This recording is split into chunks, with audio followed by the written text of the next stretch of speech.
এ কি করিম ভাই, গম ক্ষেত তো শুকিয়ে গেল। বৃষ্টি নেই, সার কীটনাশক সব বৃথা।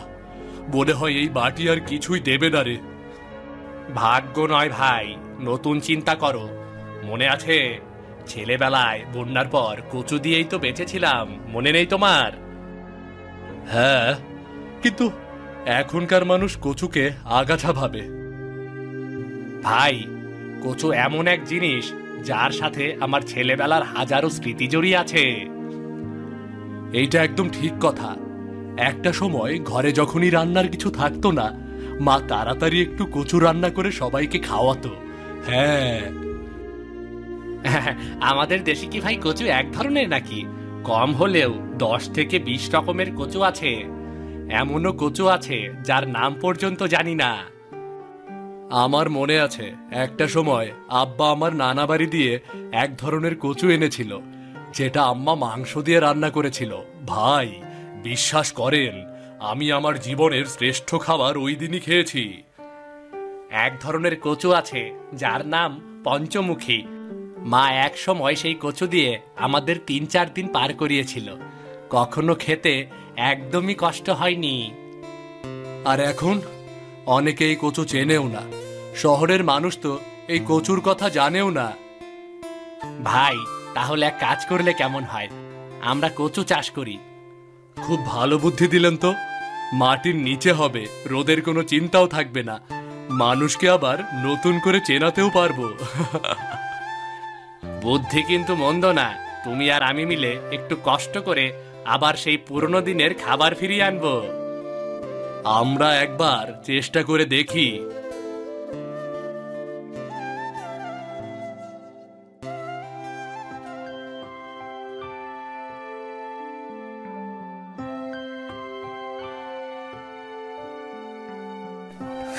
কচু, তোমার বাবা সত্যি এটা চাষ করবেন? এটাও একটা চাষের বিষয়। দেখো, এই ফসলে পানি কম লাগে, বাজারেও চাহিদা বাড়ছে। তুমি জানো না, বিদেশে কচুর চিপসও বিক্রি হয়। সত্যি? তাহলে তো গোল্ডেন চান্স। আমাদের দেশে কচুর এখন প্রচুর চাহিদা। এখন বড় বড় সুপার শপগুলোতে প্যাকেজিং করে বিভিন্ন জাতের কচু পাওয়া যাচ্ছে, যেগুলোর দাম আকাশ ছোঁয়া এবং চাহিদাও ব্যাপক। আমি সত্যি এসব জানতাম না। আমাদের দেশের বাড়ির দিকে এসব কচুর চাহিদা খুব কম, আর থাকলেও আমি হয়তো কখনো খাইনি, এই জন্য হয়তো জানি না। হ্যাঁ, তুমি নিজেও কখনো খাওনি, তাই হয়তো জানো না। এমনকি কচুতে রয়েছে সব ধরনের ভিটামিনের উপাদান, যা আমাদের শরীরের অনেক চাহিদা পূরণ করে, অনেক ঘাটতি দূর করে। আমি যতই তোমার কথা শুনছি ততই অবাক হচ্ছি। আমার মনে হয় আমার জ্ঞান এ বিষয়ে একেবারে শূন্য ছিল। দেখো, সবাই তো সব বিষয় জানে না। আমার মাধ্যমে তুমি জানলে। তুমি আরো অবাক হবে এটা জেনে, পৃথিবীর প্রায় সব দেশে এখন কচু রপ্তানি হচ্ছে এবং এটার চাহিদা আকাশ ছোঁয়া। এবার আমি মনে প্রাণে চাচ্ছি তোমার বাবা যেন এ কাজে সফলতা অর্জন করতে পারে।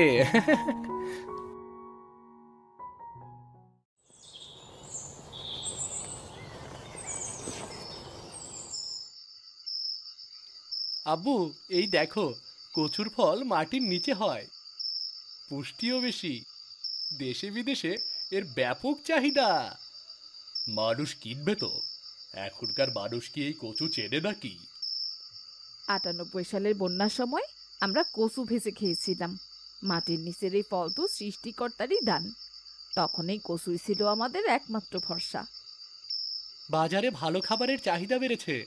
আমরা জৈব কচু শাক চাষ করব। বর্তমানে ঔষধি খাবারের চাহিদা খুবই বেশি। এই কচুর কিন্তু অনেক পুষ্টিগুণ আর উপকারও রয়েছে। সেটা যদি আমরা মানুষের কাছে পৌঁছে দিতে পারি, তাহলে যারা কোনোদিনও কচু খায়নি তারাও খেয়ে দেখবে। আর একবার যে এই কচু খাবে, তারা জীবনে বারবার এটা খেতে চাইবে।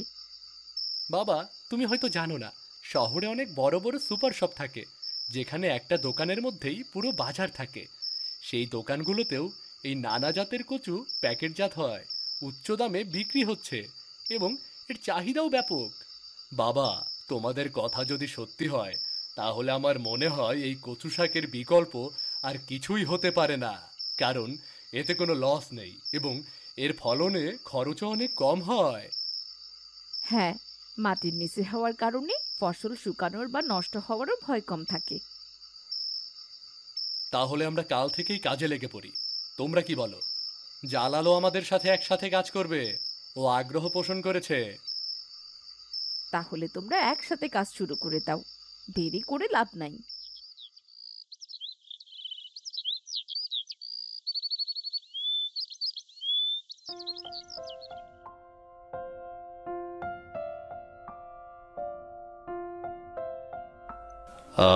দেখুন, মাটিতে জৈব পদার্থের অভাব। কচু গাছে গোবর সার আর নিমের নির্যাস ব্যবহার করুন। বীজ মানে স্যার, আমরা সাধারণ মানুষ, এসব বুঝি না। আর আমরা এর আগে এর ফলন নিয়ে কাজও করিনি। মন দিয়ে শুনুন ভাই, আমি যেখানে কাজ করি, এদের এখানে কাজ করে কিছু একটা শিখেছি। এরা একদম শুরু থেকে চাহিদা সম্পূর্ণ এবং দামি জিনিসের ক্ষেত্রে একজন প্রান্তিক কৃষকের সাথে যোগাযোগ করেন। জি স্যার, আমার ছেলের বন্ধুর কারণে আমি আপনাদের ঠিকানা পেয়েছি। ও না থাকলে কখনোই আপনাদের পেতাম না। এই যে, আপনাকে শুরু থেকে সবকিছু বলে দেওয়াই আমার কাজ, যাতে করে আপনার ফসল একদম পারফেক্ট এবং স্পেশাল হয়, অন্য মানুষ যেন না ঠকে। এই জন্য আমাদের খরচ বেশি পড়ে, তবুও আমরা চাই মানুষকে একদম সব থেকে উৎকৃষ্ট মানের ফলন উপহার দিতে। জি অবশ্যই, মানুষকে ভালো জিনিস দিলে মানুষ অবশ্যই সেটার প্রতিদান আবার ফিরিয়ে দেবে। জি, এই জন্যই লোকেরা আমাদের যে কোনো পণ্য বারবার কিনতে আসে, কারণ এখানে বিশ্বাসের একটা বিষয় আছে। জি, আপনি আমাদের সবকিছু বলে দিন, আমি ঠিক সেভাবেই আগাবো যেভাবে আপনাদের জন্য এবং আমার জন্য এবং সবার জন্য উৎকৃষ্ট ফলন হয়। এমনিতেও আপনি কৃষক হিসেবে সরকারি প্রকল্প থেকে হাইব্রিড বীজ পাবেন। আমি আবেদন করিয়ে দিচ্ছি, সব ধরনের সহযোগিতা আপনি আমাদের কাছ থেকে পাবেন। অসংখ্য ধন্যবাদ স্যার। আপনি যে কোনো সমস্যা আমাদের জানাবেন, আমরা আপনাকে সব ধরনের সাহায্য করার আপ্রাণ চেষ্টা করে যাব।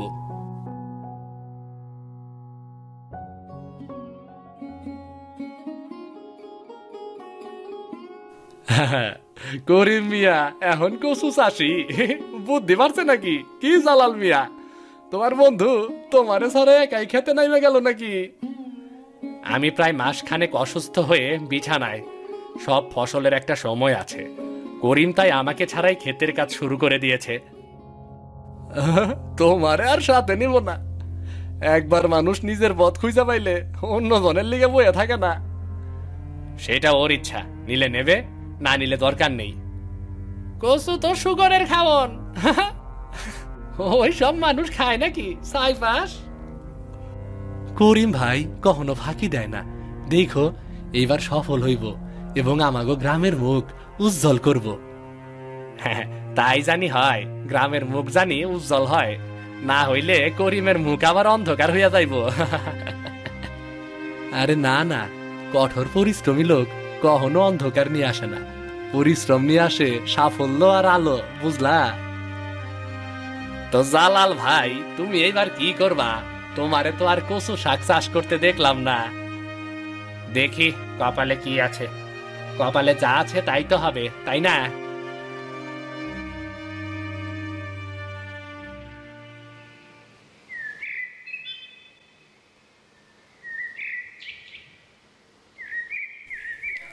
আমাকে ছাড়াই কাজ শুরু করে দিয়েছো, একবার আমাকে জানাতে পারতে। জালাল, আমি শুরু করে দিয়েছি ঠিক আছে, কিন্তু তোমাকে ছাড়া না। আমার অংশ করেছি আমি, বাকিটা তুমি করবে। আমি অসুস্থ, সবটাই তুমি জানতে, একটু অপেক্ষাও তো করতে পারতে। তোমার আমার অসুস্থতায় কি ফসল ও বীজ সঠিক সময় বসে থাকবে নাকি? সব ফসলের একটি আদর্শ সময় আছে। আমি সেই কাজটাই করেছি, যাতে তোমার আর আমার জন্য সুবিধা হয়। তাহলে তুমি আমাকে ভুলে যাওনি? আমি তো ভাবলাম তুমি আমাকে একদমই ভুলে গেছো। ধুর বোকা, এই নাও,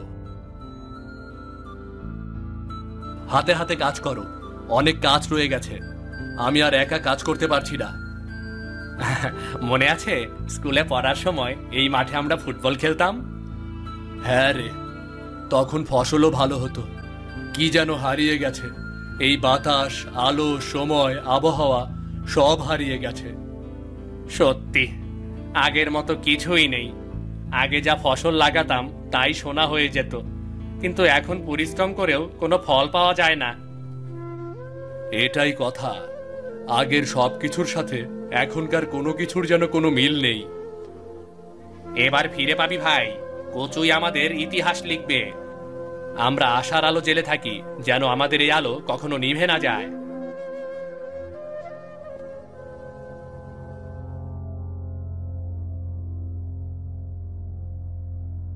করিমের জমি আমার দখলে এলে তুমিও পাবে লাভ, তখন আমাদের দুজনেরই লাভ আর লাভ। কিন্তু কেমনে সম্ভব? করিম তার পোলা কোনোদিনও মাইনা নিব না সেটা। কেন? রাজু আর বুলবুলকে ডাকো, আজ রাতেই কাজ শেষ করে। কিভাবে কি করবে এটা সম্পূর্ণ তোমার দায়িত্ব এবং বুদ্ধি। আপনি একটু আমারে বইলা দেন, আমার কি করতে হইব? ওই যে বললাম, করিমের জমিটা দখল করে আমাকে এনে দাও, তারপর নিজের অংশ বুঝে নাও, লাভ বুঝে নাও।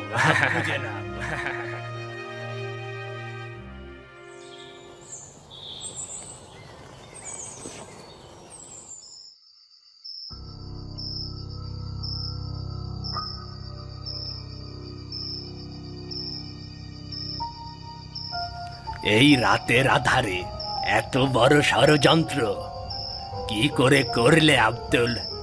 একবারের জন্য নিজের বিবেকে বাঁধলো না?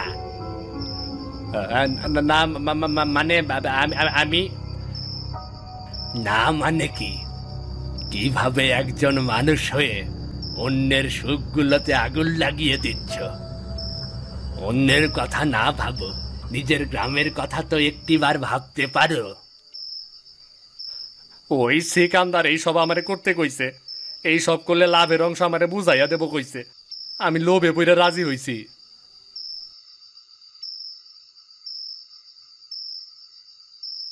লজ্জা করে না? গ্রামের ভাগ্য পূর্বে। বাবা, আমরা শুধু আদেশ মেনেছি, কি করতে হবে এক্ষুনি বলুন না। পুলিশ আসছে। কি করে একজন মানুষ আরেকজনের ক্ষতি করে সেটা আমার মাথায় আর আসে না।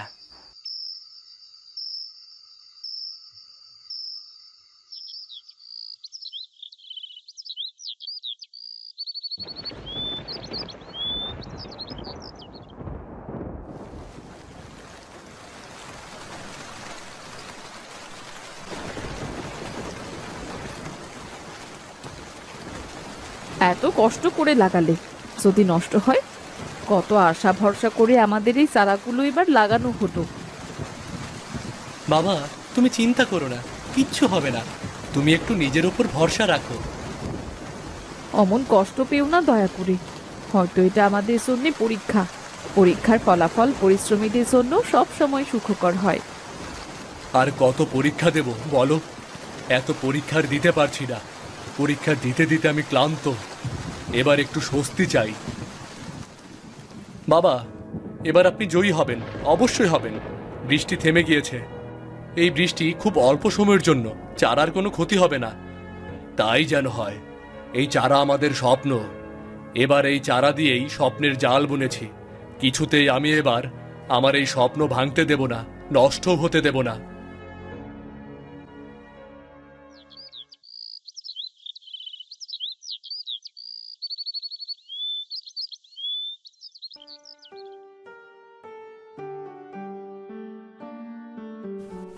দেখুন, ফসলের আকার ঠিক আছে। আরেক মাস পরেই বিক্রি করতে পারবেন। আমরা আপনাদের 50% ফসল নেব। অনেকের ফসল কম হয়, তাই তাদের সবটাই নিতে হয়।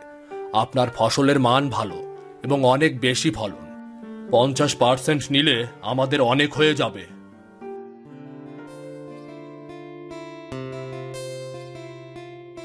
এই সাফল্য সোশ্যাল মিডিয়াতে ভাইরাল হবে। খুশিতে যেন আর ধরছে না। বাবা, যত খুশি ভিডিও কর। এরপর তুই নিজেও ভিডিও বানাতে পারবি কিভাবে এই ফসলের পরিচর্যা ও প্রতিরক্ষা করতে হয়। তাহলে তুমি এক কাজ করো, জালাল ভাইকে খবর দিয়ে বিষয়টা জানাও। সেও কি তোমার সাথে বিক্রি করবে, না সে গ্রামেই রাখবে? না, আমরা দুজন বিক্রি করব, আবার দুজন গ্রামেও রাখবো। গ্রামের মানুষের অধিকার আছে এই কচু খাওয়ার, তাই আমরা গ্রামেও বিক্রি করব।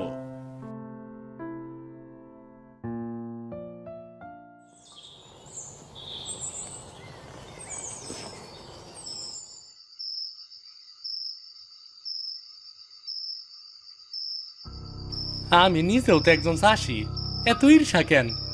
আমি নিজে যদি একজন ভালো চাষি হইয়া অন্যের ভালো ফলন না দেখতে পারি, তয় আমার নিজের ফলন কি কইরা ভালো হইব?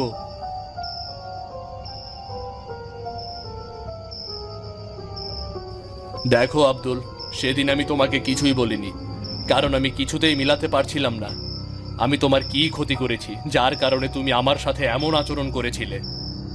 আমি সত্যি অনুতপ্ত। কেমনে আমি নিজে একজন মানুষ হয়ে আরেকজন মানুষের ক্ষতি করছি, আমি কিছুই বুঝতে পারতাছি না। তুমি শুধু আমাদের ক্ষতি করতে চাওনি, তুমি পুরো গ্রামের ক্ষতি করতে চেয়েছ। তোমার কোনো মাপ আছে কিনা তা আমার জানা নেই। না না না, এমনে করে কইবেন না। আমি খুব সাধারণ একজন মানুষ, সিকান্দারের কথায় লোভে বইরা এই কাজ আমি কইরা ফেলাইছি। তোমার এই লোভ কি তুমি সামলাতে পারবে? সেই দিন হয়তো তুমি ধরা পড়ে গিয়েছ, কিন্তু সুযোগ পেলে তুমি যে আবারও আমাদের ক্ষতি করবে না, সেটা কি করে বিশ্বাস করি বলো তো? একদম ঠিক কথা বলেছ করিম ভাই। এই মানুষের বন্ধুরূপে শত্রু, মানুষের বন্ধুরূপে পাশে থেকে মানুষের ক্ষতি করে। তুমি জানো না, ও আমাকে তোমার বিরুদ্ধে নিয়ে যেতে চেয়েছিল। তোমরা বিশ্বাস করো, আমি সত্যি কইতাছি, আমি আর কোনো দিন কারো ক্ষতি করুম না।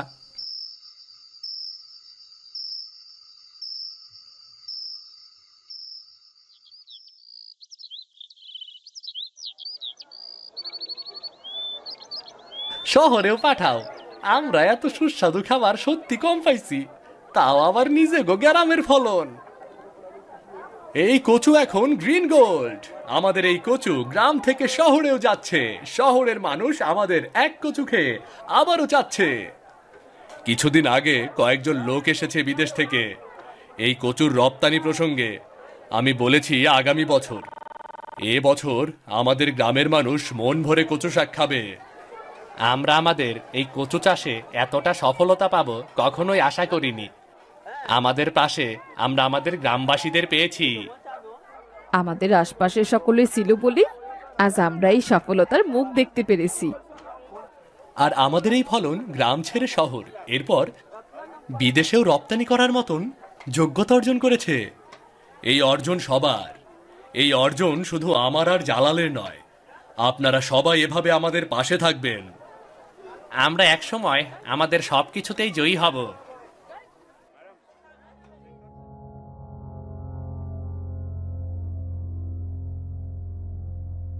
ক্ষমাই মহত্ব, কিন্তু আইন নিজের কাজ করুক, তাই না? আর সেদিন যেহেতু পুলিশ সিকান্দারকে ধরে নিয়ে গেল, তারাই এই ব্যাপারটা বুঝুক না। না না, আমি কিছুতেই সিকান্দারকে পুলিশের কাছ থেকে বের হতে দেব না। ও শুধু আমার জন্য নয়, পুরো গ্রামবাসীর জন্য একটা হুমকি স্বরূপ। একদম ঠিক বলেছ। ওর দলবল আমাদের অনেক ক্ষতি করতে চায় এবং মানুষের সম্পদ দখল করে নিতে চায়।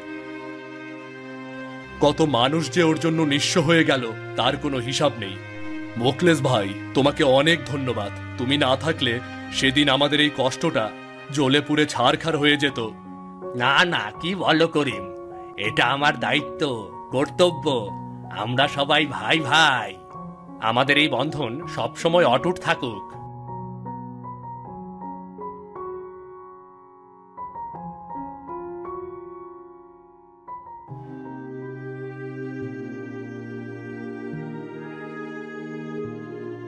ভাই, আমারে ক্ষমা করে দাও, আমি আমার নিজের ভুল বুঝতে পারছি। ঈর্ষা নয়, একসাথে কাজ করো। এবারের মতো ক্ষমা করে দিচ্ছি, কিন্তু এরপর কেউ অধর্ম সহ্য করব না, মনে রেখো। আমি আর কখনো এমন ভুল করবো না, কখনোই না। আমার উপর ভরসা রাখো।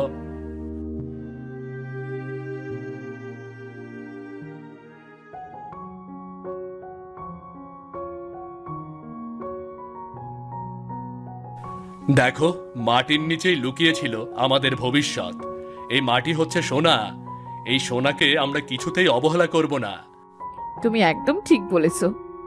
আমরা আর কখনোই এই সোনাকে অবহেলা করব না। এখানেই আমাদের সব ফসলের মুখ দেখব। বাবা, আমাদের এই কচু আজ বিশ্ব সেরা। আমাদের এই মাটি কচু শাক চাষের জন্য উৎকৃষ্ট। আমরা আমাদের কচু বিদেশেও পাঠাতে পারবো। সবাই তখন আমাদের গ্রামের নাম চিনবে। সবাই আমরা কচু চাষি। মাটি কাঁদলে ফসল বাড়ে, মানুষ কাঁদলে সমাজ বাঁচে। মূল কথা, মাটি কাঁদলে ফসল বাড়ে, মানুষ কাঁদলে সমাজ বাঁচে।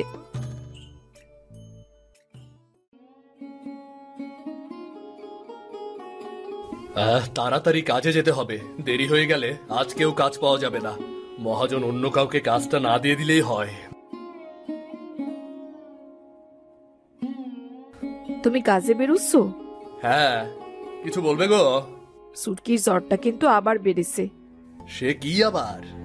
হ্যাঁ, তুমি আজ কবিরাজকে একবার খবর দিবে? মেয়েটাকে তো একবার কবিরাজ দেখাতেই হয়, কিন্তু এখন টাকা কোথায় পাই বলো তো? আচ্ছা, আমি দেখছি কি করা যায়। আর একটা কথা, বলো, বলে ফেলো। ছেলে মেয়েগুলো শুধু ডাল দিয়ে ভাত খেতে খেতে হাঁপিয়ে উঠেছে। টুনি কাল রাতে ভাত খায়নি, যদিও মুখে কিছু বলেনি মেয়েটা, তবে আমি বুঝতে পেরেছি যে ডাল দিয়ে ভাত খেতে ওর ইচ্ছে করছে না। এ তো চিন্তার বিষয়। হাতের এমন অবস্থা এখন, কি করা যায় বলো তো? যদি একটু বাজার করে আনতে, অন্তত যদি কিছু ছোট মাছ আনো, সেগুলো দিয়েও আমি চালিয়ে দিতে পারি। আচ্ছা, দেখছি কি করা যায়। আচ্ছা ঠিক আছে। আর তুমি না খেয়ে কাজে বেরোচ্ছ কেন? অন্তত কিছু একটা মুখে তো দিয়ে যাও। আজকে অনেক দেরি হয়ে গেছে, এখন খেতে গেলে দেখা যাবে কাজটা আর পাবো না। কটা পান্তা রাখা আছে, কাঁচামরিচ আর সর্ষের তেল দিয়ে মাখিয়ে খেয়ে যাও। কিছু না খেয়ে বেরোলে তো অসুস্থ হয়ে পড়বে, পরে তো তুমি আর কাজ করতে পারবে না। আচ্ছা ঠিক আছে, তাহলে তাড়াতাড়ি নিয়ে এসো। আজ গিয়ে কাজটা পেলেই হয়। কিছু টাকা যেভাবেই হোক জোগাড় করতে হবে। হে সৃষ্টিকর্তা, আমাকে সাহায্য করো। গরিব হবার যে কতটা যন্ত্রণা।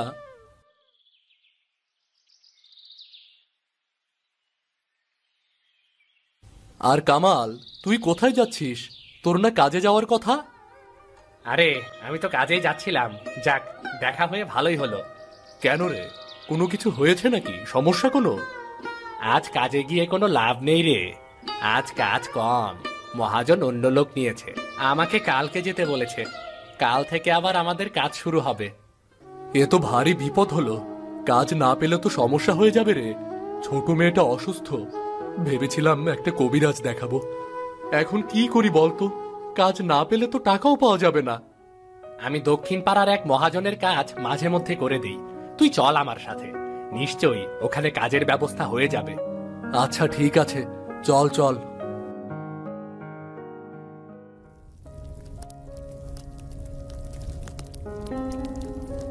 কই গো আসমা, নাও বাজারটা ধরো। তুমি এসেছো? বাজার নিয়ে এসেছো তুমি? হ্যাঁ, ছোট মাছ টাছ কিছুই পেলাম না। অন্যান্য মাছগুলোর অনেক দাম, তাই আবার সবজি নিয়ে এসেছি। সমস্যা নেই, শোনো, তোমার সাথে আমার একটু কথা আছে। বলো, কি বলতে চাও? টুনির একটা বিয়ের প্রস্তাব এসেছে। এইটুকুনি মেয়ের বিয়ের প্রস্তাব? এইটুকুনি মেয়ে বলছো কেন? টুনি তো এখন যথেষ্ট বড় হয়েছে, আর আজ না হোক কাল তো আমাদের ওকে বিয়ে দিতেই হবে। তা তো হবেই, কিন্তু এত জলদি বিয়ে দেওয়াটা কি ঠিক হবে? মেয়েটা তো এখনো অনেক ছোট। বিয়ে দেবার জন্য যথেষ্ট বয়স হয়েছে মেয়েটার, আর এই সংসারের এত অভাব, এতগুলো মুখ, একবেলা খাবার খেলে দুবেলা খাবার পায় না। স্বামীর সংসারে গিয়ে তাও দুটো ভাত কাপড় তো জুটবে। আমার মনে হয় টুনিকে বিয়ে দেওয়াটাই ভালো হবে। আমার না আসলে এখন মেয়েকে বিয়ে দিতে মন সায় দিচ্ছে না। এত ভেবো না তো, বিয়ে তো একদিন দিতেই হবে। একটু তাড়াতাড়ি না হয়ে দিলাম। পাত্র বেশ ভালো, সদরে ভালো কাজ করে, আর তারা বলেছে পাত্রীপক্ষের কাছ থেকে কিছুই চায় না। বিয়ের আগে সবাই এরকম কথা বলে, বিয়ের পর তাদের আসল চেহারা বোঝা যায়। এমন ভাবলে তো তুমি মেয়েকে কারোর সাথেই বিয়ে দিতে পারবে না। তুমি অমত করো না, একদিন ওদের বাড়ি আসতে বলি, এসে টুনিকে দেখে যাক। ঠিক আছে, তোমরা যেটা ভালো মনে করো সেটাই করো। না মানে, ওরা যদি বাড়িতে আসে তখন তো ওদের আপ্যায়নের জন্য বাজার করার প্রয়োজন। হ্যাঁ, বুঝতে পারছি। আচ্ছা ঠিক আছে, আমি দেখছি কি করা যায়। ভালো কথা, তোমার ছেলেকে তো আজকাল দেখাই যায় না। ও কোথায় থাকে, কি করে, কোনো খবর রাখো নাকি? আমি আর কি খোঁজ খবর রাখবো? সংসারের হাড়ি ঠেলে পরের বাড়ি কাজ করে আমি আর কত সময়ই বা পাই বলো? তারপরেও বাচ্চা কাচ্চারা কোথায় যাচ্ছে না যাচ্ছে, কি করছে না করছে, খোঁজ রাখা মা বাবার দায়িত্ব। দুবেলা দুমুঠো ভাত ছেলে মেয়েগুলোর মুখে তুলে দিতে পারি না, সে জায়গায় আবার দায়িত্ব। গরিবের ছেলে মেয়ে ওরা, ওদের আবার খোঁজ খবর। যাই হোক, তোমার ছেলেটার প্রতি লক্ষ্য রেখো, কাদের সাথে মেলামেশা করে কে জানে। পরে কোনো অঘটন ঘটে গেলে ঝামেলা কিন্তু তোমাকেই পোহাতে হবে। তুমি ওকে নিয়ে চিন্তা করো না, টুনু ভালোই আছে। আজে বাজে কিছু করবে বলে মনে হয় না আমার। আজে বাজে কিছু না করলেই ভালো। আজকালকার যুবক ছেলেদের কোনো ঠিক নেই, কোনো ঝামেলায় জড়িয়ে পড়লেই না হয়। আরে না রে, এভাবে আর হচ্ছে না, বুঝলি? কিছু টাকা পয়সা জোগাড় করতে হবে। আমিও কিভাবে জোগাড় করব বলতো? জন্ম হয়েছে গরিবের ঘরে। গরিবের ঘরে একটা জিনিসেরই কোনো অভাব নেই, সেটা হলো অভাব। মাঝে মধ্যে কি ইচ্ছে করে জানিস? ইচ্ছে করে ডাকাতি করি, ডাকাতি করে টাকা পয়সা রোজগার করি। ডাকাতি কি অত সহজ নাকি রে? ডাকাতি করতেও অনেক কিছু লাগে, বুঝলি? সত্যিই কি আমাদের দিয়ে ডাকাতি হবে? আমরা তো আর ডাকাতি করতে পারবো না রে, এত সাহস তো আমাদের কাছে নেই। যাকগে, যেটা করতে পারবো না সেটা নিয়ে কথা বলে কোনো লাভ নেই। হঠাৎ টাকা জোগাড় করার চিন্তা তোর মাথায় এলো কেন? তুই কি কিছু করার কথা ভাবছিস নাকি? ভাবছি ব্যবসা করলে কেমন হয় বলতো? কিসের ব্যবসা করতে চাচ্ছিস? ভাবছিলাম মৌসুমী ফলের ব্যবসা করব। আমার এক খালাতো ভাই আছে, টিপু, তাকে বললেই আড়ত থেকে ফল এনে দেবে। মৌসুমী ফলের ব্যবসা এখানে চলবে নাকি? আরে ভেবে দেখ, এখানে মৌসুমী ফলের কোনো দোকানই নেই। আমরা যদি ফলের ব্যবসা শুরু করি তাহলে ভালোই চলবে আশা করি। কি বলিস? সত্যিই চলবে? আমার তো বিশ্বাসই হয় না। অবিশ্বাস করার আর কি আছে রে, একবার গিয়েই দেখি, চল না। টিপু ভাই তো বলল 6 মাসের মধ্যে বিনিয়োগের টাকা দ্বিগুণ হয়ে যাবে। সত্যি হবে নাকি রে? টিপু ভাই তো তাই বলল। সেও তো এভাবেই ফলের ব্যবসা শুরু করেছিল, এখন তো বাড়িতে নতুন ঘর তুলে ফেলছে। সত্যি নাকি? হ্যাঁ, সামনে নাকি খালুকে হালের গরুও কিনে দেবে। খালু তো প্রথমে টাকা দিতেই চায়নি, অনেক হাতে পায়ে ধরে বাকিটা বন্ধক রেখে খালুর কাছ থেকে টাকাটা জোগাড় করেছে। এখন তো বন্ধুকি বাড়িও ছাড়িয়ে এনেছে। বলিস কি রে? তবে আর বলছি কি রে, আমি বলি কি, যেভাবেই হোক কিছু টাকা জোগাড় করে ফেলি, চল। ব্যবসাটা একবার শুরু হয়ে গেলে আর পেছন দিকে তাকাতে হবে না। টাকা জোগাড় করে ফেলি বললেই তো আর করা যায় না রে। সম্পত্তি বলতে সামান্য বসত বাড়িটাই আছে, সেটা বন্ধক দিয়ে টাকা নিলে যদি পরে ছাড়াতে না পারি তখন? আরে ব্যবসা করতে গেলে ঝুঁকি তো থাকবেই, একটু ঝুঁকি না নিলে টাকা পয়সা কামাবি কি করে? তাহলে কি করব বলতো? তুই চাচাকে রাজি করা, যেভাবেই হোক চাচাকে রাজি করা। কিছু টাকা জোগাড় করতে পারলেই ব্যবসায় নেমে পড়া যাবে। ওই টাকা দিয়ে কি ব্যবসা হবে? আরে শুধু ওই টাকা কেন, আমিও তো দিচ্ছি, আমার কাছে কিছু জমানো টাকা আছে, আর কিছু টাকা ধার নেব। চল দুজন একসাথে কাজ শুরু করি। আগে আমি টাকার ব্যবস্থা করতে পারি কিনা সেটা দেখি, এখনই তোকে কথা দিতে পারছি না আমি। আচ্ছা ঠিক আছে, আগে টাকার ব্যবস্থা কর, তারপরে আলোচনা হবে।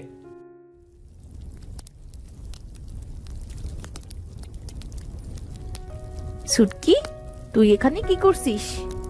গরম পানি করতে এসেছি আপা। আমার তো মাঝে মাঝে পায়ে ব্যথা হয়। কবিরাজ বলেছিল প্রতিদিন কিছুক্ষণ গরম পানিতে পা ডুবিয়ে বসে থাকতে। তোর কিচ্ছু করতে হবে না, তুই তো অসুস্থ। যা গিয়ে বিশ্রাম কর, আমি তোকে পানি গরম করে দিচ্ছি। আর কত বিশ্রাম নেব আপা? সারা দিনই তো বিশ্রাম নিচ্ছি। যতদিন অসুখ ভালো না হয় ততদিন তোকে বিশ্রাম নিতে হবে। কোনো সমস্যা আছে?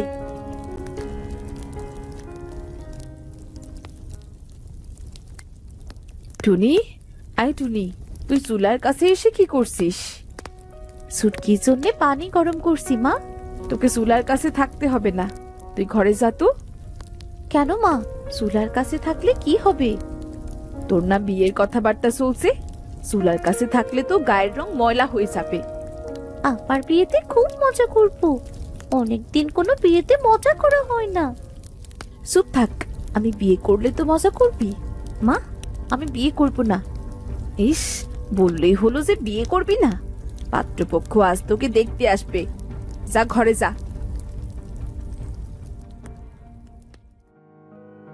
নিজের ছেলে বলে বলছি না, আমার ছেলে মঈন আসলেই অনেক ভালো মানুষ। সদরে ব্যবসা করছে, বেশ ভালো টাকা আয় করছে। বাবা মঈন, তোমার ব্যবসাটা কিসের? জি, আমার সদরে মুদি দোকান আছে একটা, আর বন্ধুদের সাথে মাছের ব্যবসা আছে। আচ্ছা, তাহলে তো বেশ। আমরা মেয়েকে শুধু একটা ভালো পাত্রের কাছে বিয়ে দিতে চাই, যে কিনা একজন ভালো মানুষ হবে। আমাদের আর কিছুর প্রয়োজন নেই। আমরা শুধু আমাদের ঘরের জন্য একজন ভালো মেয়ে চাচ্ছি। আপনাদের মেয়ের কথা আমরা শুনেছি, সেজন্যই প্রস্তাব পাঠানো আর কি। আমাদেরও আপনার প্রস্তাব পছন্দ হয়েছে। টুনির মাকে আমি সে কথাই বলছিলাম। টুনি মা, তুমি ভেতরে যেতে পারো মা। বেআই সাহেব, মেয়ে আমাদের খুবই পছন্দ হয়েছে।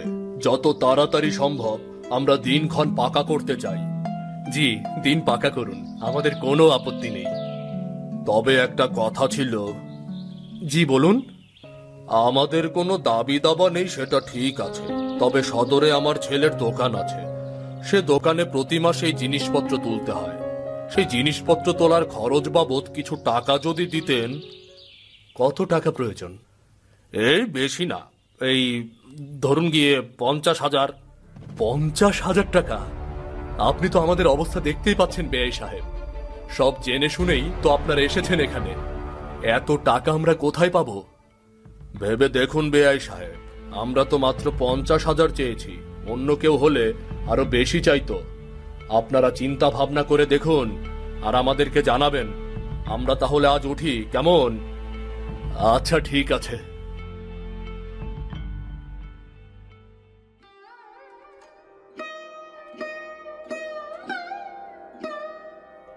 বাবা, যে লোকগুলো গেল ওনারা কারা? পাত্রপক্ষ। টুনির বিয়ের কথাবার্তা চলছে, টুনিকে দেখতে এসেছে। এত তাড়াতাড়ি টুনির বিয়ে?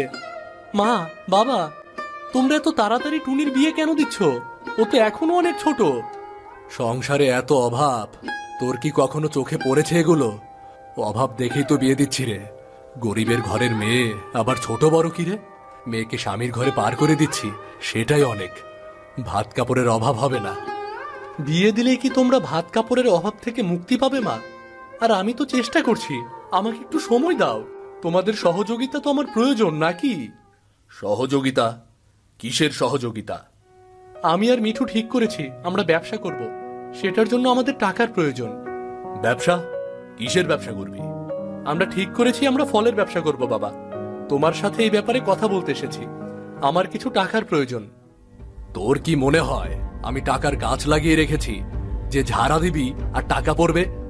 তোর বোনের বিয়ে দেব, পাত্রপক্ষ 50,000 টাকা চেয়েছে।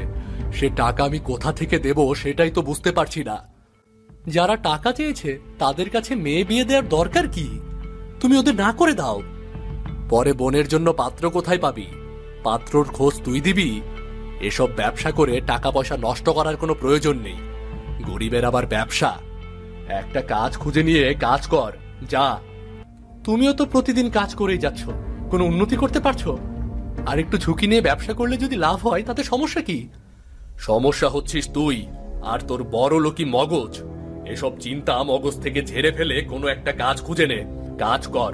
ব্যবসা তোকে দিয়ে হবে না। যা বুঝিস না তা নিয়ে কথা বলিস না, নিজের চিন্তা নিজে কর। বাবা, যদি এই বসত ভিটাটা বন্ধক রাখি? কি কি বললি তুই? এই বসত বাড়িটা বন্ধক রেখে যদি আমাকে কিছু টাকা দাও, তাহলে আমি ফলের ব্যবসাটা শুরু করতে পারি। তোর এত বড় সাহস, বসত বাড়ি বন্ধক রাখার কথা বলছিস? এত বড় সাহস তোর হলো কি করে? বাবা, তুমি রেগে যাচ্ছ কেন? ব্যবসা করে টাকাই করে আমি খুব জলদি তোমার এই বাড়ি ছাড়িয়ে দেব। আসমা, তোমার ছেলেকে আমার চোখের সামনে থেকে সরে যেতে বলো। ওকে দেখলে আমার মেজাজ খারাপ হয়ে যাচ্ছে। হ্যাঁ, তা তো খারাপ হবেই। যৌতুক দিয়ে মেয়ের বিয়ে দিতে পারো, আর আমাকে ব্যবসা করার জন্য টাকা দিতে পারো না। যে কাজে লাভ হবে সে কাজ করতে পারো না, তাই না? তাই মেজাজ খারাপ করতে হয়। আমি চলে যাচ্ছি। চলে যাচ্ছি আমি।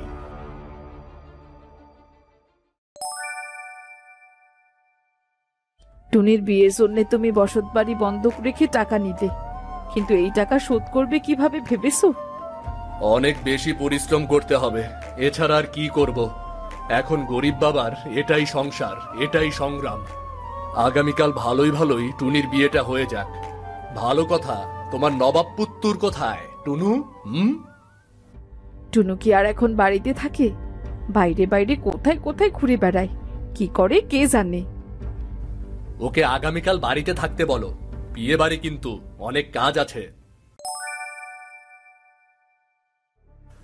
না না বেআই সাহেব, এ আপনার কাছে আমি আশা করিনি। টাকাটা যদি না দিতে পারেন তাহলে বিয়ে হবে না।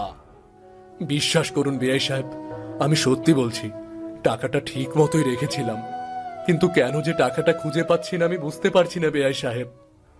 টাকা কিভাবে রেখেছেন সেটা আমার দেখার বিষয় না। আমাদের যেহেতু টাকা দিতে পারছেন না, সুতরাং এ বিয়ে হচ্ছে না। চল মঈন। হে সৃষ্টিকর্তা, এ কি সর্বনাশ হলো আমাদের! মেয়েটার বিয়ের দিনে এ কোন অঘটন ঘটলো! বসত বাড়ি বন্ধক রেখে টাকা নিয়েছিলাম, এখন কি করব? আমাকে যে পথে বসতে হবে, আমাকে যে পথে বসতে হবে। খেতে আর কি লাভ হবে বলো? যা হওয়ার তা তো হয়েই গেছে। আমাদের মতো গরিব মানুষদের ভাগ্যে সৃষ্টিকর্তা কেন যে এত কষ্ট লিখে রেখেছেন কে জানে। টাকাটা চুরি হয়ে গেছে, কিন্তু এই টাকা কে নিয়েছে আমি মনে হয় জানি।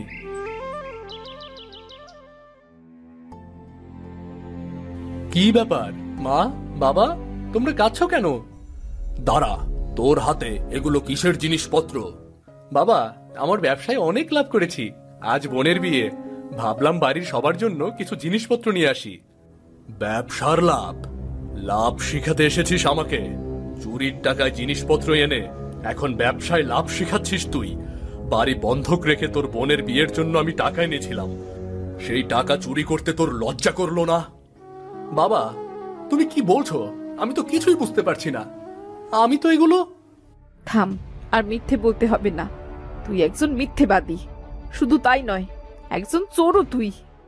বিশ্বাস করো বাবা, আমি টাকা চুরি করিনি। আমি তো... বাবা মা থামো, ভাইজান টাকা চুরি করেনি, এই নাও তোমাদের টাকা। তুই তুই টাকাগুলো তাহলে চুরি করেছিস? বাবা, আমি এমনিতেও বিয়ে করতে চাচ্ছি না, আমি খুব চমৎকার সেলাইয়ের কাজ জানি, আমি কাপড় সেলাইয়ের কাজ করে নিজে স্বাবলম্বী হতে চাই বাবা। বাবা, মা, আমি আমার এক বন্ধুর কাছ থেকে টাকা ধার করে ব্যবসা শুরু করেছি, সেই ব্যবসায় লাভ আজকে পেয়েছি। বাবা, মা, তোমাদের আর কোনো কষ্ট দিতে চাই না আমি। তোমার সংসার সংগ্রামে আমাদের একটু সাহায্য করতে দাও বাবা। হ্যাঁ বাবা, তুমি টাকাগুলো ফেরত দিয়ে এসো, আর বাবা আমাদের উপর বিশ্বাস রেখো। যার এত চমৎকার ছেলে মেয়ে আছে তার আবার দুঃখ কিসের? আমি কোনো গরিব বাবা নই, আমি একজন ধনী বাবা।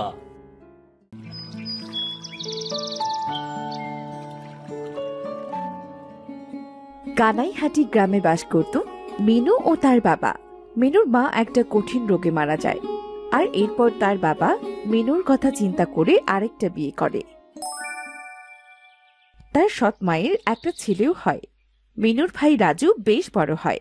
দু ভাই বোনের মিল থাকলেও মিনুর সৎ মা মিনুকে একদম সহ্য করতে পারে না।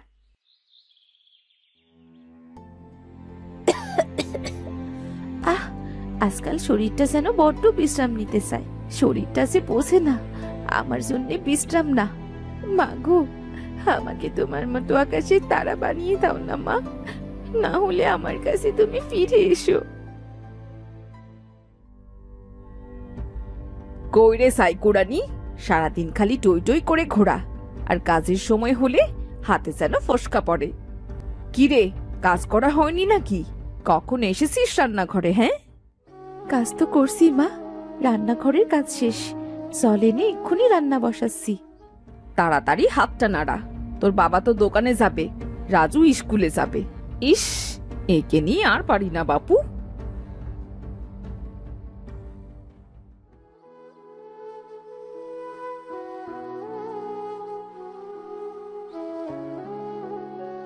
আজ যদি মা বেঁচে থাকতো তাহলে আমায় কত আদর করতো, খাইয়ে দিত, গোসল করিয়ে দিত। বাবার তো সারাদিন আমার খোঁজ নেবার মতো সময় থাকে না। আচ্ছা, যাদের মা থাকে না সবার বাবাই কি আমার বাবার মতো এমন হয়ে যায়? মিনু, আরে ও মিনু, কানে কি হয়েছে তোর? সে কখন থেকে ডেকেই চলেছি। ও লতা, তুইও জল আনতে যাচ্ছিস নাকি রে? হ্যাঁ, জল আনতেই তো যাচ্ছি। তোকে ডাকতে তোদের বাড়ি গিয়েছিলাম, তোর মা বললো তুই জল আনতে গিয়েছিস। তোকে সেই পেছন থেকে ডেকেই চলেছি, আর তুই তো কিনা এক মনে হেঁটেই চলেছিস। খেয়াল করিনি রে। আয়, হাঁটতে হাঁটতেই কথা বলি, দেরি হলে মা কিন্তু আবার খুব বকবে। হ্যাঁ রে, চল মিনু। জানিস, আমার ফুল বাগানে খুব সুন্দর ফুল ধরেছে। বাবা কাল অনেকগুলো ফুলের গাছ এনে দিয়েছে। হোমা, তাই নাকি? খুব ভালো হয়েছে। আমাদের বাড়ির ফুল বাগানটি যত্নের অভাবে কেমন আধমরা হয়ে গেছে রে। বাড়ির পাশে রাঙা ঠাম্মা বলেছিল ফুল বাগানটি নাকি আমার মায়ের খুব শখের ছিল। মা অনেক শখ করে বাড়ির সামনে ফুলের বাগান করেছিল। হ্যাঁ রে, এটা তো আমার মাও প্রায় বলে। তোর মায়ের ফুল বাগান করা দেখে নাকি আমার মায়েরও খুব ইচ্ছে হয়েছিল, আর সেখান থেকেই আমার মা বাড়িতে ফুল বাগান করেছে। জানিস লতা, বাবাকে 1 বছর আগেও দেখেছি মায়ের বাগানটি কত সুন্দর করে যত্ন নিত। বাবা আর আমি মিলে ফুলগুলো দেখাশোনা করতাম। এত বছর ধরে ফুলের বাগানটি যত্ন করলো, কিন্তু হঠাৎ কি যে হলো, বাগানটি আর যত্ন করে না, আর আমাকেও আর কাছে ডাকে না।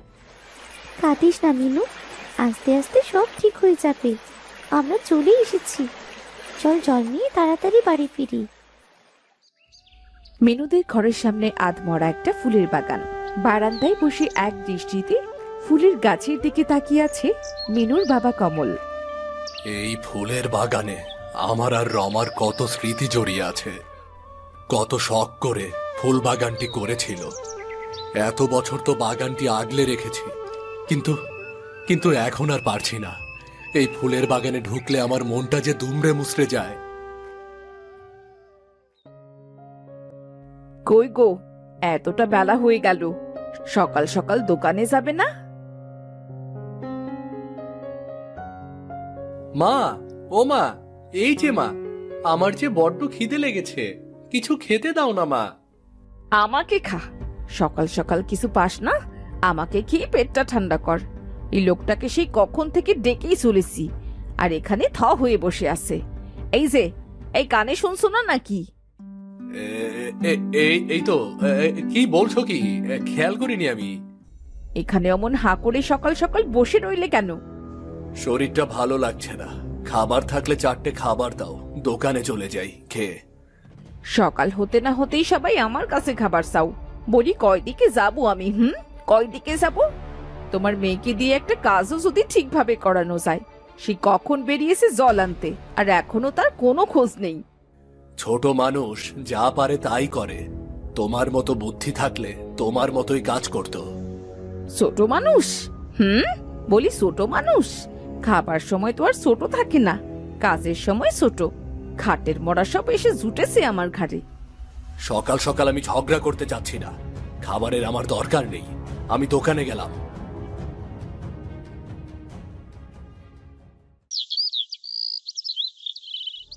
হতচ্ছাড়া অপয়া অলক্ষীটা আজ বাড়ি ফিরুক। আজ ওর একদিন কি আমার একদিন। আজকের পরে কাজ করতে গেলে হাত চলবে, পাও চলবে।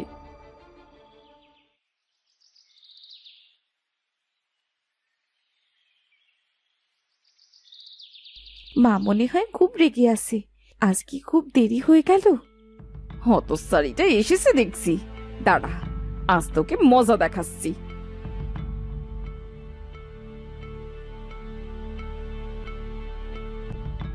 কত সময় লাগে জল আনতে? তোর জন্যে যত ঝামেলা এই সংসারে। মরতে পারিস না তুই? মা, লাগছে, আমার খুব লাগছে মা। লাগার জন্যই তো মারছি রে হতচ্ছাড়ি।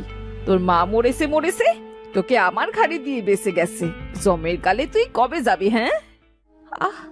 মা, ছেড়ে দাও, ফেরো না, আমার খুব লাগছে। তাড়াতাড়ি রান্না শেষ করে কাপড় কেচে ধুয়ে জঙ্গলে জ্বালানি আনতে যাবি। একটা কাজ করতে যদি সারাদিন লাগাস তবে মনে রাখিস এবারই তোকে জমের গালে দিব। মা, মা গো, তুমি আমায় সুখে দেখো না। তোমার কাছে আমায় কেন নিয়ে যাও না মা? এখানে থাকলে যে ওরা আমায় মেরে ফেলবে। মিনু সেখান থেকে উঠে সংসারের সব কাজ গুছিয়ে একটা দা নিয়ে জঙ্গলের দিকে হাঁটতে লাগলো। এতটুকু শরীরে আর কতটা পরিশ্রম করলে ওরা খুশি হবে? একা একা জঙ্গলে আমি কি করে যাব? আমার যে খুব ভয় করে। এই তো চলে এসেছি। জঙ্গলের ভেতরে যাব না, এই মাথা থেকে কিছু জ্বালানি নিয়ে জলদি বাড়ি ফিরবো। মিনু জ্বালানি কুড়োতে কুড়োতে সেখানেই বসে পড়ল। খুব কষ্ট হচ্ছে, মনে হচ্ছে একটু ঘুমোতে পারলে খুব ভালো লাগতো। আমি একটু চোখটা বুঝি, তারপর বাড়ি ফিরবো। কিছুক্ষণ বাদেই মিনু ঘুমিয়ে পড়ল। হঠাৎ সে তার মাকে স্বপ্নে দেখল। কি রে মা, এখানে বসে কাঁদছিস কেন? মা, মা তুমি এসেছো? মা, মা গো, তোমার সাথে আমায় নিয়ে চলো না মা। আমি তো তোর সাথেই থাকি রে মা, সব সময় থাকি, শুধু তুই দেখতে পাস না। তুই তো আমাকে ভুলেই গেছিস। না মা, না, আমি তোমাকে ভুলিনি মা। তোমার কথা আমার সব সময় মনে পড়ে। তাহলে আমার ফুলের বাগানটা কেন যত্ন করিস না? কেন অযত্নে অবহেলায় ফেলে রেখেছিস? তোমার ওই ফুলের বাগানের কাছে গেলে যে মা খুব বকে, সারাদিন আরো বেশি কাজ করায়। ওই গাছগুলো বেশি করে যত্ন করিস রে মা। বাগানে দেখবি আবারও নানান ধরনের ফুলে ভরে যাবে, আর ওই ফুল গাছের মধ্যে দিয়ে আমি তোর সাথে থাকবো। তুমি সত্যি বলছো মা? আমি আজ থেকে আবার ওই ফুল বাগানের যত্ন করব। অযত্নে পড়ে থাকা গাছগুলোর যত্ন করব আমি। এই ঝোপের পাশে একটা পুকুর আছে, আর ওই পুকুর পাড়ে গোলাপ সহ আরো নানান রকমের ফুল গাছ আছে।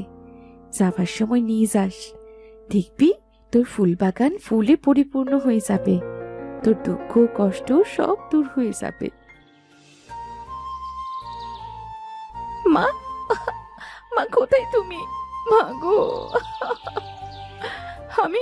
আমি আবারও ফুল গাছ লাগাবো, আবারও লাগাবো। মা বললো না ওই পাশে পুকুর ধারে ফুল গাছ আছে, আমার নিয়ে যেতে। আমি নিয়ে যাবো বাড়িতে।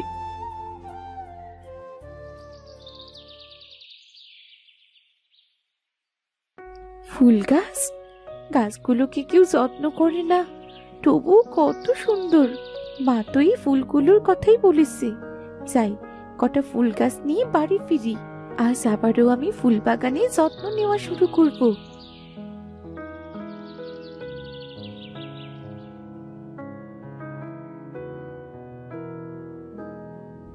মিনু ফুল ও জ্বালানি নিয়ে বাড়ি ফিরে আসলো। ফুল গাছগুলো তার বাগানে লাগিয়ে দিল। মিনু রোজ সংসারের কাজ গুছিয়ে ফুল গাছগুলোতে জল দিত। এভাবে বেশ কিছুদিন পার হলো। দেখতে দেখতে ফুল বাগানের ফুল গাছগুলো বেশ তরতাজা হয়ে উঠল। একদিন সকালে, হঠাৎ করে বাগানটা এমন সাজানো লাগছে কেন? কত সুন্দর ফুল ফুটেছে গাছগুলোতে। আজ কয়দিন দেখছি ওই অপয়া মেয়েটা আবারও ফুল বাগানে এসে খুটখুট করছে। আমি কতবার না করেছি যেন ফুল বাগানে না আসে, ফুলের গাছগুলো যেন সব তুলে ফেলে। বাড়িতে এমন ফুল গাছ থাকলে তো ভালোই দেখা যায়। মেয়েটা এত যত্ন করে বাগানের ফুলগুলো ফুটিয়েছে। যত্ন না চাই, ওসব আমি বুঝি। এই সব তোমার কারসাজি। আজ এই গাছগুলো আমি তুলে ফেলবো। দয়া করো মা, আমার গাছগুলো তুলো না। আমি তোমার সব কথা শুনবো। তোমাকে আরো বেশি বেশি করে কাজ করে দেব মা। দূর হ হারামজাদি, আমার সামনে থেকে দূর হ। তোর ওই অপয়া মুখটা দেখলে আমার সারাটা দিন খারাপ যাবে। মুখ সামলে কথা বলো কমলা। দিন দিন তোমার ব্যবহার খুব খারাপ হয়ে যাচ্ছে। এই বাগানটি আগে মিনুর মায়ের ছিল। তোমার জন্য এতদিন বাগানটি অযত্নে পড়েছিল। এখন মিনু যখন এই ফুলের বাগানটি যত্ন করে আবার গড়ে তুলছে, তখন বাগানটি এমনই থাকবে। যদি বেশি বাড়াবাড়ি করো তাহলে পথ খোলা আছে, সোজা বাবার বাড়ি চলে যেতে পারো। কাল নাগিনী কবে যে দূর হবে এই সংসার থেকে, মাঝে মাঝে মনে হয় তোকে বিষ খাইয়ে মারি। মাগো, কি হচ্ছে আমার সাথে? যত আমার মায়ের কাছে ভালো হতে চাই, মা তত আমার দূরে ঠেলে দেয়। দিদি, তুই আর কাঁদিস না। মা তোর সাথে খুব খারাপ ব্যবহার করে, এটা দেখে আমার খুবই খারাপ লাগে। আমি বড় হলে তোকে আর কষ্ট পেতে দেব না রে দিদি। তুই অনেক ভালো রে ভাই, তুই অনেক ভালো। আমার কষ্টগুলো কেউ না বুঝলেও তুই বুঝিস। এক সপ্তাহ কেটে গেল। একদিন কমল তার দোকান থেকে এসে কমলাকে বলল, কমলা, কি গো, কাজ শেষ হলো নাকি?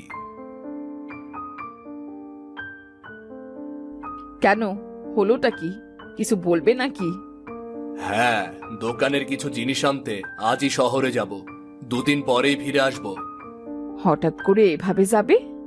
শাহিন ভাই যাচ্ছে, তার তো শহরে অনেক পরিচিত মানুষ আছে, সে পাইকারিতে জিনিস আনে, তাই ভাবলাম আমিও তার সাথে যাই। কম টাকায় যদি কিছু জিনিস বেশি আনতে পারি, সেই আর কি।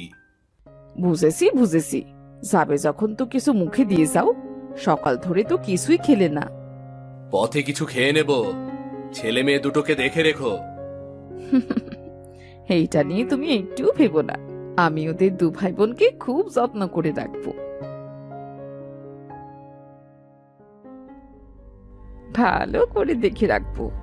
বইয়েই গেছে ওকে ভালো করে দেখে রাখার জন্য। এই 2 দিন ওর উপর এমন অত্যাচার করব যেন ঘর ছেড়ে পালায়। ফুল গাছগুলো এই বাড়িতে কিভাবে রাখে আমিও সেটা দেখবো।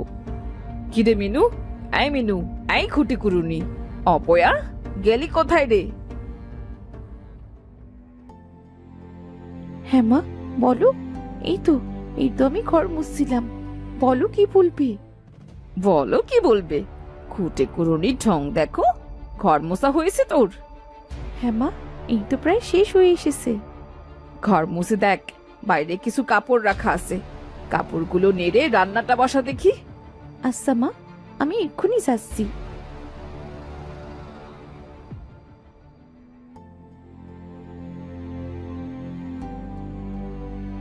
শরীরটা আজ বড্ড ক্লান্ত লাগছে, একটু বিশ্রাম নিতে পারলে খুব ভালো হতো।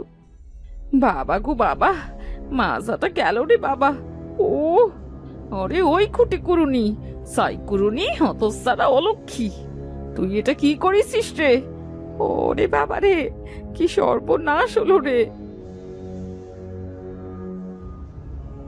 মা, তোমার কি হলো মা? ওঠো ওঠো মা। সরে যা, সরে যা এখান থেকে, ধরবি না আমায় একদম। কিভাবে ঘর মুছেছিস? হ্যাঁ, সারা ঘরে জল আর জল। ইস, আমার কোমরটাই গেল রে। অকর্মার ঠিকই, একটা কাজেরও গুণ নেই। আমি তো ঠিকভাবেই মুছেছিলাম, কিন্তু আমাকে ব্যথা দেওয়া? দাঁড়া, তোর অবস্থা আমি কি করি দেখ। আয়, এইদিকে আয়। কোথায় নিয়ে যাচ্ছ মা আমাকে? ছাড়ো মা, আমার খুব লাগছে। এখনো তো লাগার কিছুই হয়নি, একটু পর বুঝবি মজা। কমলা মিনুকে চুল ধরে টেনে হেঁচড়ে রান্নাঘরে নিয়ে গিয়ে চুলায় গরম খুন্তি করে হাতে খুন্তির ছ্যাঁকা দিতেই সে চিৎকার করে উঠল, মা, আমার খুব লাগছে মা, ছেড়ে দাও। এবার তোর জন্মের শিক্ষা হলো তো, কাজ করার সময় এবার থেকে 2 বার ভেবে নিবি।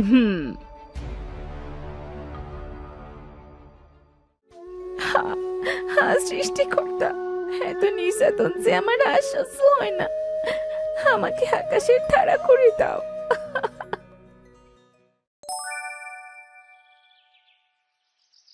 পরদিন সকালে মিনু তার ফুল বাগানে জল দিচ্ছিল আর হাতে যন্ত্রণায় কাঁদছিল।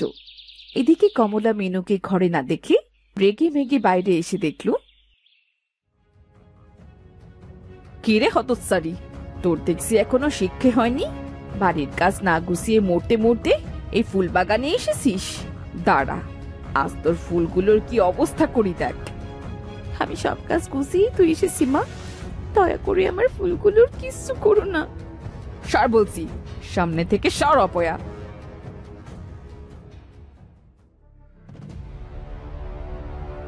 আরে বাপ রে বাপ, বাবা গো বাবা, মরে গেলাম রে। পাটা ভেঙে গেল রে আমার। মা, কি হলো তোমার? রাজু, হ্যাঁ রাজু, তাড়াতাড়ি বাইরে আয়, মাঝে পায়ে চোট পেয়েছে রে। মা, ও মা। ওরে মিনু রে, তাড়াতাড়ি ডাক্তার ডাক, আমার যে এই যন্ত্রণা সহ্য হচ্ছে না রে। কিরে দিদি, ডাকছিস কেন? ওমা, মায়ের আবার কি হলো? মা পড়ে গিয়ে পায়ে চোট পেয়েছে, তাড়াতাড়ি হাটে গিয়ে হরি কাকাকে ডেকে আন। এরকম মানুষের একটু সাজা পাওয়া উচিত রে দিদি। প্রতিদিন তোর প্রতি কত অন্যায় করে, তবু তুই মায়ের জন্য এমন ছটফট করছিস। কি বলছিস কি তুই এসব? এইসব বলতে নেই রে ভাই, মা অন্যায় করলেও তিনি যে আমাদের মা। কথা না বাড়িয়ে তাড়াতাড়ি ডাক্তার ডেকে আন।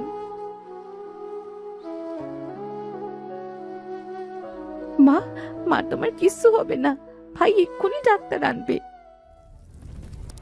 এইদিকে বাজারের অনেকের দোকান সহ মিনুর বাবার মুদির দোকানে আগুন লেগে যায়। মিনুর পরিবারে এই সংবাদটি শুনে সবাই খুব ভেঙে পড়ল। পরের দিন মিনুর বাবা খালি হাতে বাড়ি ফিরল। বাবা, তুমি এসেছো? বাবা, কাল আমাদের দোকানটি যে পুড়ে গেছে, কিন্তু তুমি খালি হাতে কেন? কপালটায় যদি পোড়া থাকে তবে বাকি জিনিস পুড়লেও আর সমস্যা কোথায়? শহরে মাল কেনার সময় চোরে আমার পকেট কেটে সব টাকা নিয়ে গেছে রে। এদিকে আমি পাটাও ভেঙে বসে রইলাম, কি যে চলছে এই সংসারটায়। সব আমার বাপের ফল। মা, তুমি অসুস্থ, এসব নিয়ে তুমি একটুও চিন্তা করো না। আমার বাগানে অনেক ফুল ফুটেছে, রায়পুর হাটে ফুলের অনেক চাহিদা মা, সেখানে রোজ আমি ফুল বিক্রি করব। তোর সাথে আমিও যাবো রে দিদি, তাহলে তোর কষ্টটা একটু কম হবে। মিনুর ফুলের বাগানে অনেক ফুল ফুটেছিল। সে তার মাকে অসুস্থ অবস্থায় দেখে খুব সেবা যত্ন করত এবং রোজ বাড়ির কাজ গুছিয়ে ফুল তুলে হাটে বিক্রি করতে যেত।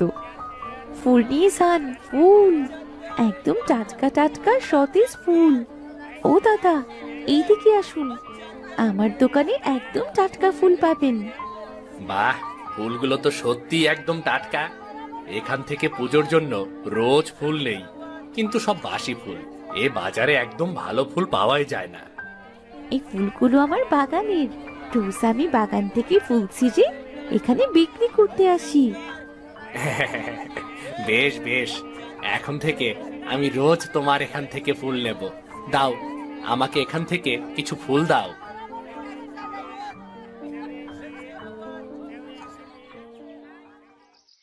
রোজ ফুল বিক্রি করে মিনুদের সংসার বেশ ভালোভাবেই চলতে লাগলো।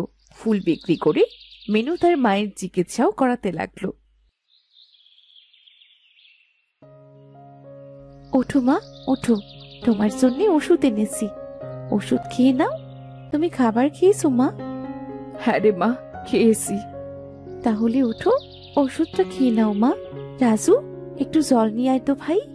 তুই আমায় ক্ষমা করে দে মা, আমি তোর সাথে অনেক অন্যায় করেছি, যার শাস্তি স্বরূপ আজ আমাদের এই অবস্থা। তুমি আমার মা, মা কি সন্তানের কাছে কখনো ক্ষমা চাই? তোমার পরে আমার কোনো অভিযোগ নেই মা। হ্যাঁ রে মা, সব দোষ আমার। আজ থেকে আমাদের সংসারে শান্তি আর শান্তি। আয় মা, আমার কাছে আয়। আমার সেই আদরের ছোট্ট মেয়েটাকে চোখে পর্দা ফেলে এতদিন দূরে সরিয়ে রেখেছিলাম। আয় মা। আজ থেকে আমি আমার বাবা মাকে আবারও একসাথে পেলাম। আজ আমার অত্যন্ত আনন্দের দিন।